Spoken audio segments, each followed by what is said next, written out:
প্রাক্তন বলে কিছুই নেই, সোনা সাহার সাফ কথা। একই বলল অভিনেত্রী। বিস্তারিত জানতে ভিডিওটি দেখুন। অভিনেত্রী সোনা সাহা এর আগে একটা বিয়ে করেছিল, কিন্তু সেই বিয়ে ভেঙে গেছে।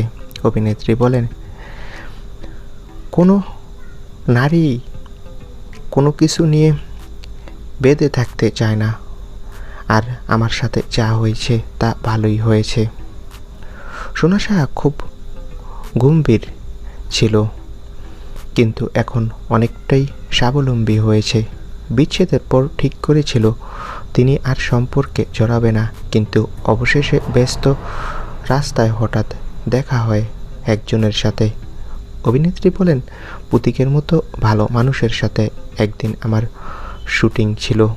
প্রথম দেখায় আমাদের বন্ধুত্ব, আলাপ হওয়ার পর বেশ ভালো লাগলো। সেই অনুভূতি থেকেই আমরা দুজন একসাথে রয়েছি অনেক দিন।